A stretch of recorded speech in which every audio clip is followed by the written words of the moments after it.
നിൻ വചനം ധ്യാനിക്കുമ്പോൾ ഹല്ലേലൂയ. നമുക്ക് ആനന്ദത്തോടെ സ്വരമുയർത്തി ഒരിക്കൽ കൂടെ കർത്താവിന്റെ മഹത്വം കൊടുക്കാം. ഹല്ലേലൂയ. ദൈവവചനത്തിന് മുൻപിൽ വീണ്ടും ഇതുപോലെ ഒന്നിച്ചു കൂടുവാൻ നമുക്ക് അവസരം നൽകിയ നമ്മുടെ കർത്താവിന് നമുക്ക് നന്ദി പറയാം.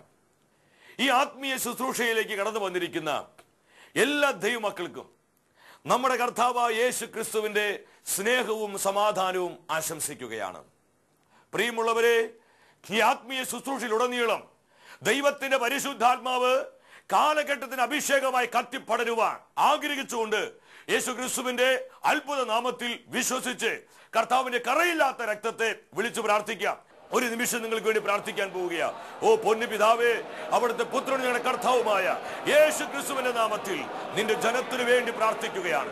ഈ ആത്മീയ ശുശ്രൂഷയിൽ പങ്കെടുത്തുകൊണ്ടിരിക്കുന്ന ഓരോ മക്കളുടെ മേലും കർത്താവെ കരം വെച്ച് അവർ അഭിഷേകം ചെയ്യണമേ. അവർ ആവശ്യങ്ങളുടെ മേൽ, നിയോഗങ്ങളുടെ മേൽ കർത്താവിൽ നിന്റെ കൃപയെ നീ പകരണമേ. അവർ ആയിരിക്കുന്ന കുടുംബങ്ങളിലേക്ക് നിന്റെ സാന്നിധ്യം ഇപ്പോൾ പെരുമഴ പോലെ പെയ്തിറങ്ങട്ടെ.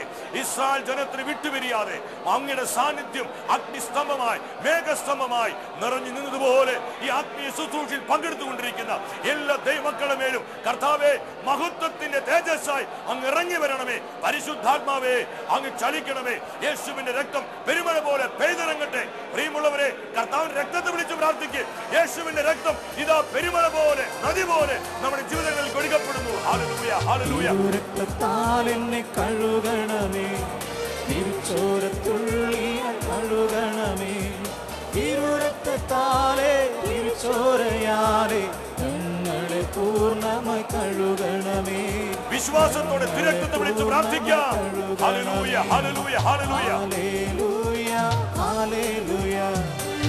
അടിമക്കൾ അറിയട്ടെ, അശുദ്ധികൾ കത്തി ചാമ്പലാകട്ടെ. തെറ്റായ ബോധ്യങ്ങള്, ദൈവവചനത്തിന് വിരുദ്ധമായ ആശയങ്ങള്, നിലപാടുകള്, ചിന്താഗതികള്, മനോഭാവങ്ങള് ഈ മണ്ഡലങ്ങളിലേക്കെല്ലാം യേശുവിന്റെ രക്തം നദി പോലെ ഒഴുകട്ടെ. ഹല്ലേലൂയ, ഹല്ലേലൂയ, ഹല്ലേലൂയ. തിരുരക്തത്താൽ എന്നെ കഴുകണമേ, തിരുച്ചോരത്തുള്ളിയ കഴുകണമേ. പരിശുദ്ധാത്മാവേ വിശുദ്ധീകരിക്കണമേ. യേശുവിന്റെ രക്തം കഴുകണമേ. ഞങ്ങളെ പൂർണ്ണമായി കഴുകണമേ, ഞങ്ങളെ പൂർണ്ണമായി കഴുകണമേ. നിന്റെ രാജ്യത്തിനായി, നിന്റെ വചനത്തിനായി ഞങ്ങളെ വിശുദ്ധീകരിക്കണമേ. ഹല്ലേലൂയ, ഹല്ലേലൂയ, ഹല്ലേലൂയ, ഹല്ലേലൂയ, ഹല്ലേലൂയ, ഹല്ലേലൂയ, ഹല്ലേലൂയ. ആരാധന യേശുവേ നന്ദി, ആത്മാവേ നന്ദി, പിതാവേ നന്ദി. ഹല്ലേലൂയ, ഹല്ലേലൂയ, ഹല്ലേലൂയ, ഹല്ലേലൂയ. പരിശുദ്ധാത്മാവിനോട് ചേർന്നിരുന്നു കൊണ്ട് ദൈവവചന ശുശ്രൂഷയിലേക്ക് നമുക്ക് പ്രവേശിക്കാം. ഇന്നേ ദിവസം തിരുവചനത്തിലൂടെ ദൈവത്തിന്റെ ആത്മാവ് നമ്മളെ നയിക്കുവാനായി പോകുന്നത് തിരുത്തലുകളോടുള്ള നമ്മുടെ മനോഭാവത്തെ കുറിച്ചാണ്. ഇന്ന് അനേകരുടെ ജീവിതത്തിൽ വലിയ വളർച്ചയ്ക്കും വിജയത്തിനും, എന്നാൽ അതുപോലെ തന്നെ അനേകരുടെ ജീവിതത്തിലെ പല പരാജയങ്ങൾക്കും തകർച്ചകൾക്കും ഒരു പ്രധാനപ്പെട്ട കാരണം തിരുത്തലുകളോട് അവർ സ്വീകരിച്ച മനോഭാവമാണ്. ദൈവത്തിന്റെ വചനം പറയുന്നു, സുഭാഷിത പുസ്തകം 29-ാം അധ്യായം 1-ാം തിരുവചനം, കൂടെ കൂടെ ഗുണദോഷിക്കപ്പെട്ടിട്ടും മർക്കട് മുഷ്ടി പിടിക്കുന്നവൻ രക്ഷപ്പെടാനാവാത്ത തകർച്ചയിൽ നിബന്ധിക്കും. കൂടെ കൂടെ ഗുണദോഷിക്കപ്പെട്ടിട്ടും മർക്കട് മുഷ്ടി പിടിക്കുന്ന ജീവിതങ്ങളെല്ലാം രക്ഷപ്പെടുവാൻ കഴിയാത്ത വിധത്തിലുള്ള തകർച്ചയിൽ നിബന്ധിക്കുമെന്ന് ദൈവവചനത്തിലൂടെ പരിശുദ്ധാത്മാവ് നമുക്കെല്ലാവർക്കും മുന്നറിയിപ്പ് തരികയാണ്. ദൈവവചനത്തിന് മുൻപിലിരുന്ന് നമ്മൾ നമ്മുടെ ജീവിതങ്ങളെ പരിശോധിക്കുക. ഇന്ന് ഞാനും നിങ്ങളും തിരുത്തലുകളോട്, കറക്ഷൻസ്, മറ്റൊരു വ്യക്തി നമ്മളെ തിരുത്തുമ്പോൾ ആ തിരുത്തലുകളോട് ഉള്ള നമ്മുടെ ആറ്റിറ്റ്യൂഡ്, നമ്മുടെ കാഴ്ചപ്പാടും ചിന്താഗതിയും എങ്ങനെയുള്ളതാണ്? ഇന്ന് അനേകർക്ക് തിരുത്തലുകൾ ഇഷ്ടമല്ല, കറക്ഷൻസ് ഇഷ്ടമല്ല. ഇപ്പൊ കുഞ്ഞുങ്ങളെ അവരുടെ മാതാപിതാക്കളെ, മോനെ ഇങ്ങനെ ചെയ്യരുത്, മോളെ നീ അത് പറയരുതെന്ന് പറഞ്ഞ് ഒരു കറക്ഷൻ കൊടുത്താൽ കുട്ടികൾക്ക് അവരത് ഇഷ്ടമല്ല. എന്തിന്? ഭാര്യ ഭർത്താക്കന്മാരെ കുടുംബജീവിതത്തിൽ, ദാമ്പത്യ ബന്ധത്തിലൊക്കെ പലപ്പോഴും ചില പ്രശ്നങ്ങളും ചില വേദനകളൊക്കെ വരുമ്പോൾ അവർ പരസ്പരം തിരുത്തുമ്പോൾ അത് സ്വീകരിക്കാൻ അനേകം ദമ്പതികൾ തയ്യാറല്ല. അതുകൊണ്ട് ഇന്ന് പല കുടുംബങ്ങളും തകർന്നു പോകുന്നത്. പലരും പറഞ്ഞ് നമ്മൾ കേട്ടിട്ടില്ലേ, എന്നെ പഠിപ്പിക്കാൻ വരണ്ട, എനിക്കറിയാം ഞാൻ എന്താ ചെയ്യേണ്ടതെന്ന്, ഞാൻ പോകേണ്ട വഴി എനിക്കറിയാം, എന്നെ ആരും നന്നാക്കാൻ നോക്കണ്ട, എനിക്ക് ആരും ഉപദേശം തരണ്ട, എനിക്ക് ആരും ഒരു കറക്ഷൻ തരണ്ട. കാരണം ആ വ്യക്തി വിചാരിക്കുന്നത് ആ വ്യക്തി പോകുന്ന വഴിയിൽ ഒരു കുഴപ്പമില്ലെന്നാണ്.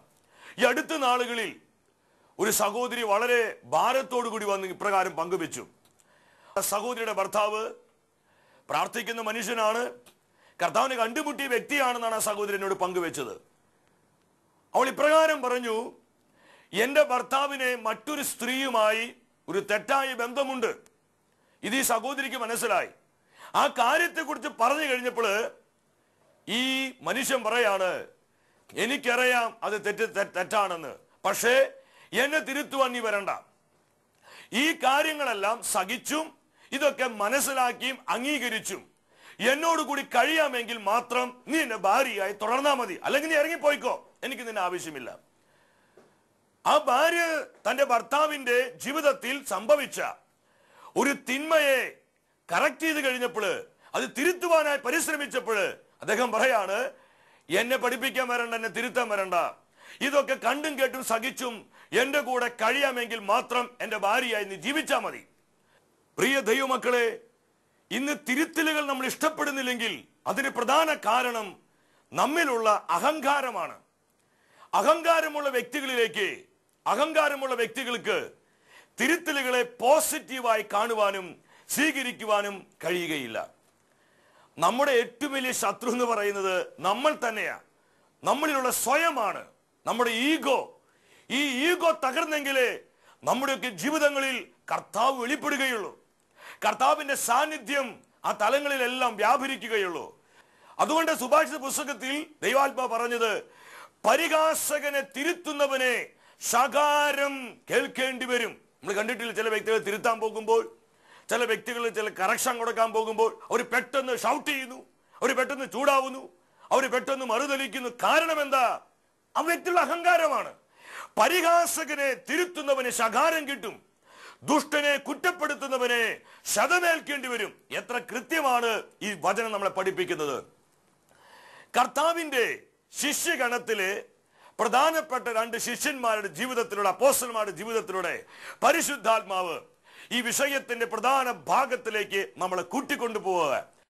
കർത്താവ് തെരഞ്ഞെടുത്ത അപ്പോസ്തല ഗണത്തിൽ ഒരു പക്ഷേ സ്വഭാവങ്ങളുടെ കാര്യത്തിൽ വൈരുദ്ധ്യമായി നിൽക്കുന്ന 2 അപ്പോസ്തലന്മാരാണ്.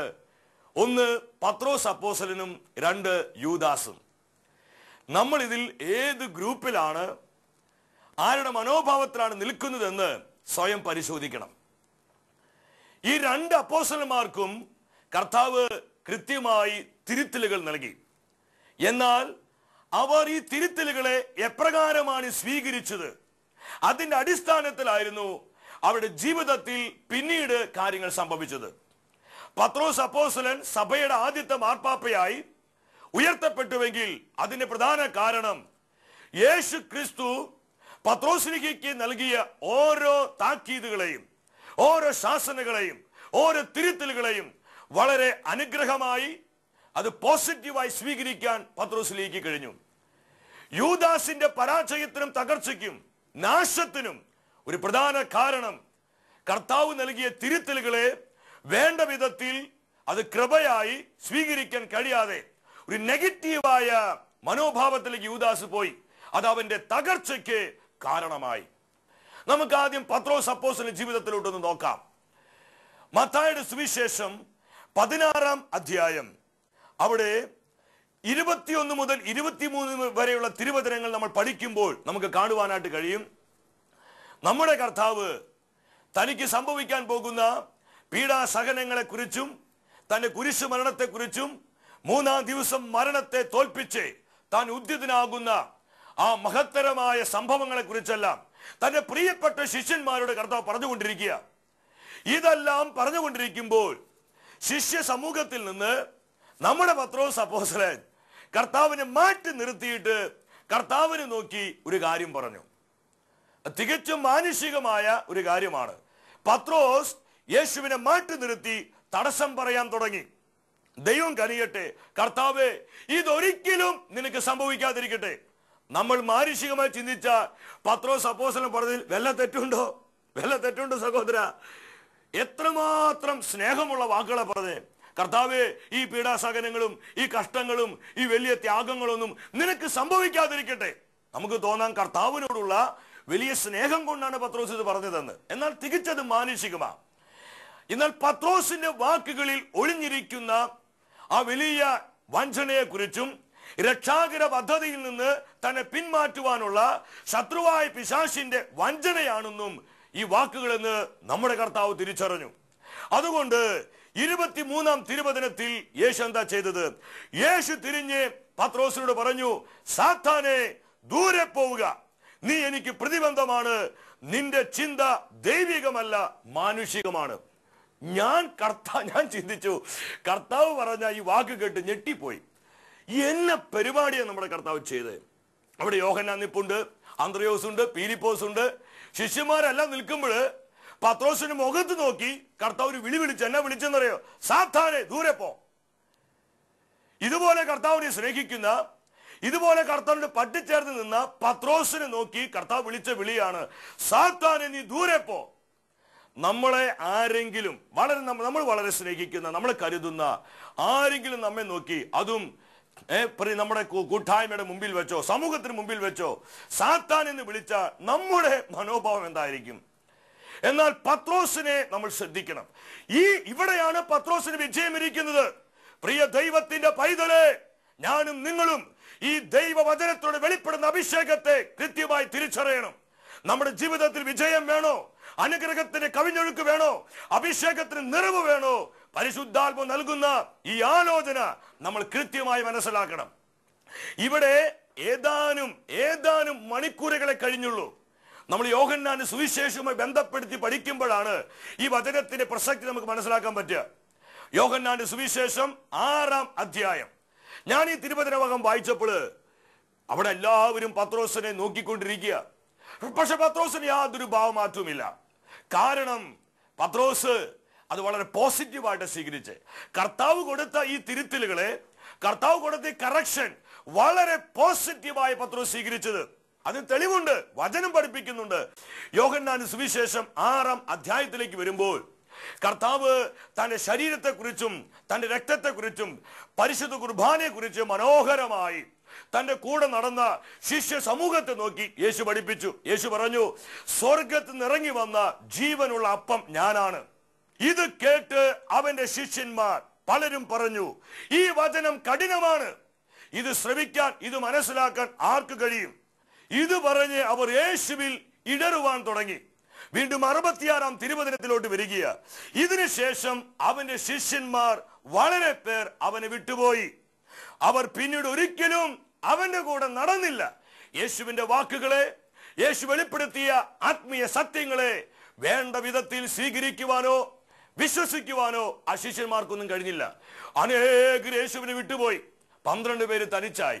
ഈ സമയത്ത് ആ 12 പേരെ നോക്കിക്കൊണ്ട് കർത്താവ് ഒരു ചോദ്യം ചോദിച്ചു. എന്നെ ചോദിച്ചെന്നറിയോ? നിങ്ങളും എന്നെ വിട്ടു പിരിഞ്ഞു പോകുവാൻ ആഗ്രഹിക്കുന്നുവോ? നിങ്ങളും എന്നെ പിരിഞ്ഞു പോകാൻ ആഗ്രഹിക്കുന്നുവോ? ഈ ചോദ്യം കർത്താവ് ചോദിച്ചപ്പോൾ പത്രോസ് അപ്പോസ്തലൻ ചാടി വീണുകൊണ്ട് പറഞ്ഞു, 68-ാമത്തെ വാക്യം, ശിമയോൻ പത്രോസ് മറുപടി പറഞ്ഞു, കർത്താവേ, ഞങ്ങൾ ആരുടെ അടുത്തേക്ക് പോകും? കാരണം നിത്യജീവന്റെ വചസ്സുകൾ നിന്റെ പക്കലുണ്ടെന്ന് ഞങ്ങൾ തിരിച്ചറിഞ്ഞിരിക്കുന്നു. ഹല്ലേലൂയ! ഓ, എത്രമാത്രം അഭിഷിക്തമായൊരു പ്രസ്താവനയാണിത്.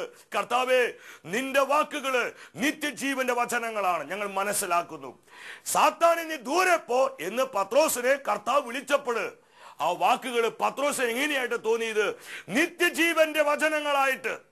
കാരണം അവനത് വളരെ പോസിറ്റീവായി സ്വീകരിച്ചു.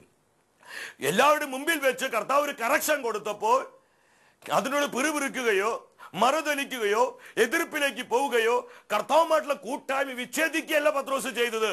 പത്രോസ് പറഞ്ഞു, അത് നിത്യജീവന്റെ വചസ്സുകളാ, നിത്യജീവന്റെ വാക്കുകളാ. പത്രോസിന് ലഭിച്ച ഓരോ തിരുത്തലുകളും പത്രോസിന് അപ്രകാരമാണ് തോന്നിയത്. ഇത് തന്നെയായിരുന്നു പത്രോസ് അപ്പോസ്തലന്റെ ജീവിതത്തിന്റെ വിജയത്തിനും പത്രോസ് അപ്പോസ്തലന്റെ ആത്മ വെളിപ്പെട്ടതിന്റെയും ഒരു പ്രധാന കാരണം. ഹല്ലേലൂയ. നമുക്ക് യൂദാസിന്റെ ജീവിതത്തിലോട്ട് വരാം. ആരാണ് യൂദാസ്? നമ്മൾ വിചാരിക്കുന്നത് പോലെ യൂദാസ് അത്ര നിസാരക്കാരനല്ല. നല്ല ബുദ്ധിമാനും നല്ല കാര്യപ്രാപ്തിയുള്ളവനും തന്ത്രശാലിയുമായിരുന്നു യൂദാസ്. യേശുവിന്റെ മിനിസ്ട്രിയിലെ സാമ്പത്തികമായ കാര്യങ്ങളെല്ലാം നോക്കിയിരുന്നത് യൂദാസ. പണസഞ്ചി യൂദാസിന്റെ കയ്യിലായിരുന്നു.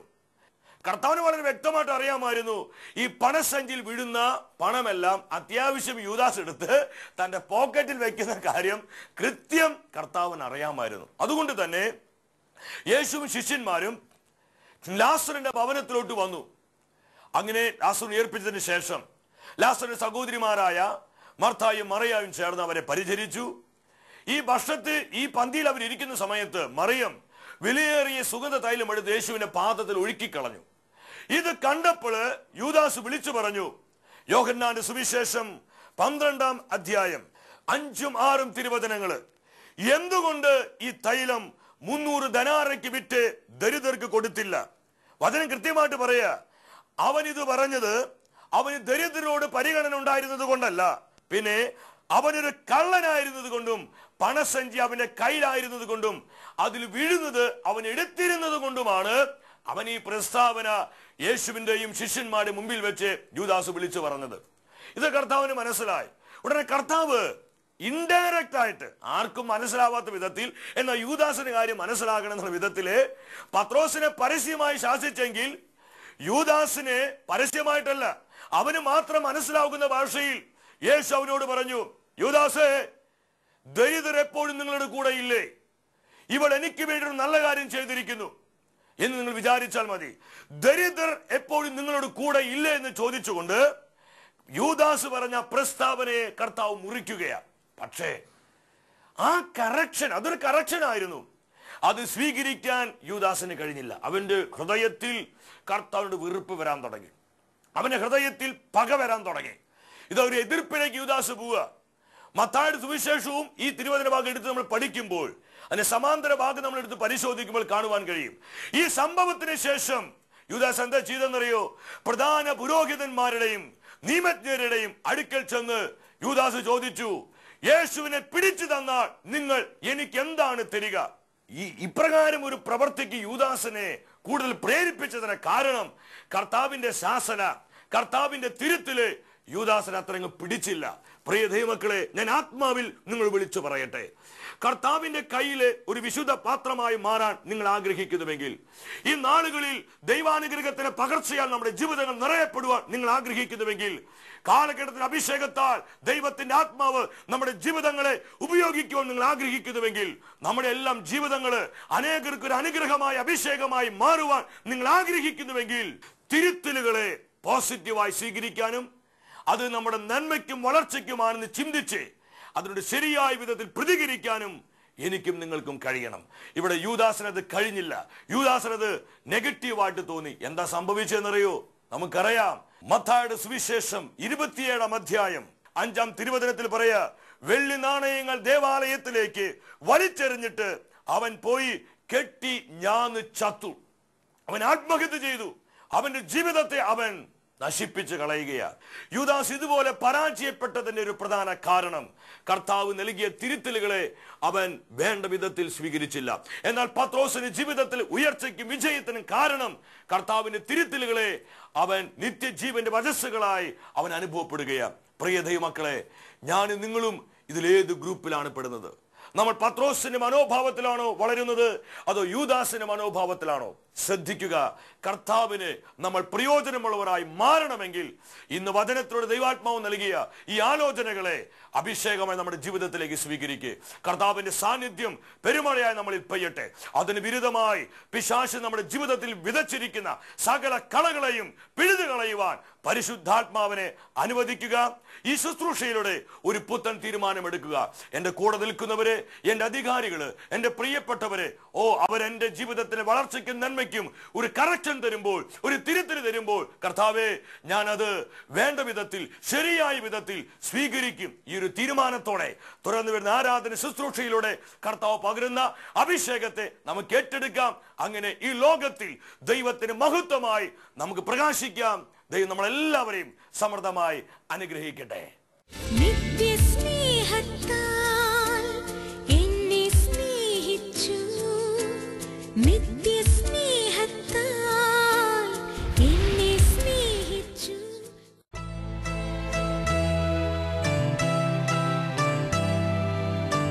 യേശുവേ നാഥ സ്വർലോകരാജ നിത്യപുരോഹിതനേ, രക്തം ചൊരിഞ്ഞ് ജീവൻ വെടിഞ്ഞ ലോകത്തിൻ പൊൻദീപമേ,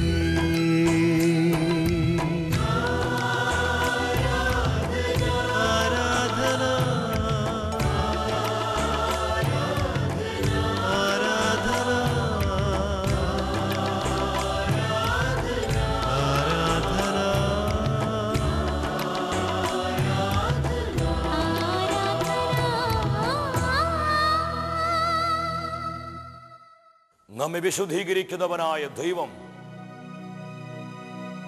ഇതാ ഈ അൾത്താരയിൽ നമ്മുടെ മധ്യയെ കടന്നു വന്നിരിക്കുകയാണ്. പരിശുദ്ധ കുർബാനയിലൂടെ വെളിപ്പെടുന്ന കർത്താവിന്റെ സാന്നിധ്യത്തെ തിരിച്ചറിഞ്ഞുകൊണ്ട് ഏറെ ഒരുക്കമുള്ള ഹൃദയത്തോടെ നമുക്ക് പ്രാർത്ഥിക്കാം. ദൈവവചനത്തിലൂടെ പരിശുദ്ധാത്മ നമ്മളെ പഠിപ്പിച്ചു. ഈ കാലഘട്ടത്തിലെ ദൈവമക്കളായ നമ്മൾ എപ്രകാരമാണ് തിരുത്തലുകളോട് പ്രതികരിക്കേണ്ടത്? പ്രിയമുള്ളവരെ, നമ്മുടെ ജീവിതത്തിന് അനേകം പരാജയങ്ങൾക്കും തകർച്ചകൾക്കും കാരണം നമുക്ക് ലഭിച്ച തിരുത്തലുകളോടുള്ള നമ്മുടെ തെറ്റായ സമീപനമായിരുന്നു. അനേകരുടെ ജീവിതത്തിൽ വളർച്ചയ്ക്കും അഭിവൃദ്ധിക്കും പല നേട്ടങ്ങൾക്കുമുള്ള കാരണം അവരുടെ ജീവിതത്തിലുണ്ടായ തിരുത്തലുകളെ അവർ ആനന്ദത്തോടെ വളരെ പോസിറ്റീവായി സ്വീകരിച്ചതാണ്. കർത്താവ് ആഗ്രഹിക്കുന്നത് പോലെ നമ്മുടെ ജീവിതങ്ങൾ ഒരു വിശുദ്ധ പാത്രങ്ങളായി മാറുവാൻ ആഗ്രഹിച്ചുകൊണ്ട് പ്രാർത്ഥിക്കാം. ഇരുകരങ്ങളും പരിശുദ്ധ കുർബാനയുടെ മുൻപിൽ യാചനാപൂർവ്വം നീട്ടിപ്പിടിച്ച് പ്രാർത്ഥിക്കേ. ഒരു യഥാർത്ഥ വിശുദ്ധീകരണത്തിന് വേണ്ടി പ്രാർത്ഥിക്കേ. യേശുവിന്റെ കറയില്ലാത്ത രക്തം, അവന്റെ അമൂല്യമായ രക്തം, 2000 വർഷങ്ങൾക്ക് മുമ്പ് കാൽവരി കുരിശിൽ യേശു ചിന്തിയ ആ പരിശുദ്ധ രക്തം ഇതാ നമ്മുടെ ജീവിതത്തിലേക്ക് ഒഴുകപ്പെടുന്നു. ശിരസ് മുതൽ ഉള്ളംകാല് വരെ യേശുവിന്റെ അമൂല്യമായ രക്തം ഒഴുകപ്പെടുകയാണ്. നമ്മൾ വിശുദ്ധീകരിക്കുന്ന രക്തമായി, നമ്മൾ അനുഗ്രഹിക്കുന്ന രക്തമായി, നമ്മൾ അഭിഷേചിക്കുന്ന രക്തമായി ഇതാ യേശുവിന്റെ രക്തത്തെ ദൈവം തെളിക്കുകയാ. ഹല്ലേലൂയ, ഹല്ലേലൂയ, ഹല്ലേലൂയ. യേശുവിന്റെ തിരുരക്തമേ ഞങ്ങളുടെ വംശപരമ്പരകളെ, തലമുറകളെ വിശുദ്ധീകരിക്കണമേ, വിശുദ്ധീകരിക്കണമേ. ഇരുകരങ്ങളും കർത്താവിന് മുൻപിൽ ഉയർത്തിപ്പിടിച്ച് യേശുവിന്റെ തിരുരക്തത്തെ വിളിച്ച് പ്രാർത്ഥിക്കേ. എല്ലാവിധ അടിമത്തങ്ങളും അഴിഞ്ഞു മാറട്ടെ. എല്ലാ സാത്താൻ അടിസ്ഥാനങ്ങളും കത്തി ചാമ്പലാകട്ടെ. ദൈവമക്കൾ യഥാർത്ഥ ദൈവിക സ്വാതന്ത്ര്യത്തിലേക്ക് കടന്നു വരട്ടെ. കഴുകണമേ യേശുവിന്റെ രക്തമേ, കറയില്ലാത്ത രക്തമേ, അത്ഭുത രക്തമേ, പരിശുദ്ധ രക്തമേ, സുരക്ഷിത രക്തമേ, ഞങ്ങളെ കഴുകണമേ, വിശുദ്ധീകരിക്കണമേ. ഞങ്ങളെ പൂർണ്ണമായി കഴുകണമേ, ഞങ്ങളെ പൂർണ്ണമായി കഴുകണമേ. ഹല്ലേലൂയ, ഹല്ലേലൂയ, ഹല്ലേലൂയ. ഞങ്ങളുടെ കുടുംബങ്ങളെ, ഞങ്ങളുടെ കുഞ്ഞുങ്ങളെ, ഞങ്ങളുടെ ജീവിത പങ്കാളിയെ, മാതാപിതാക്കളെ, സഹോദരി സഹോദരങ്ങളെ, സഭാ സമൂഹങ്ങളെ എല്ലാം യേശുവിന്റെ രക്തമേ കഴുകി വിശുദ്ധീകരിക്കണമേ. ദൈവരാജ്യത്തിനായി, ദൈവവചനത്തിനായി ഞങ്ങളെ ശക്തീകരിക്കണമേ. സ്തുതിച്ച് പ്രാർത്ഥിക്കേ, ആത്മാവിനെ വിളിച്ച് പ്രാർത്ഥിക്കേ. ഹല്ലേലൂയ, ഹല്ലേലൂയ, ഹല്ലേലൂയ. അനേക കുടുംബങ്ങളിലേക്ക് ഇതാ യേശുവിന്റെ രക്തം പെരുമഴയായി പെയ്തിറങ്ങുന്നു, നദിയായി ഒഴുകപ്പെടുന്നു. സ്വീകരിച്ച് പ്രാർത്ഥിക്കേ. ആരാധന, ആരാധന, ആരാധന, ആരാധന. Hallelujah, hallelujah. അഭിഷേകം ചെയ്യണമേ, രക്തത്താൽ വിശുദ്ധീകരിക്കണമേ, രക്തത്താൽ സൗഖ്യമാക്കണമേ, രക്തത്താൽ അനുഗ്രഹിക്കണമേ. ആരാധന, ആരാധന, ആരാധന. യേശുവേ നന്ദി, ആത്മാവേ നന്ദി, പിതാവേ നന്ദി. ഞങ്ങളെ വിശുദ്ധീകരിച്ചതിനായി, ഞങ്ങൾ അനുഗ്രഹിച്ചതിനായി, ഞങ്ങൾ അഭിഷേകിച്ചതിനായി ദൈവമക്കളെ നന്ദി പറഞ്ഞ കർത്താവിനെ സ്തുതിക്കേ. ഹല്ലേലൂയ, ഹല്ലേലൂയ, ഹല്ലേലൂയ, ഹല്ലേലൂയ, ഹല്ലേലൂയ. യേശുവേ നന്ദി. യേശുവിന്റെ നാമം അത്ഭുതങ്ങളെ കൊണ്ടുവരുന്ന നാമമാണ്. മനുഷ്യവർഗത്തിന് അത്ഭുതമായി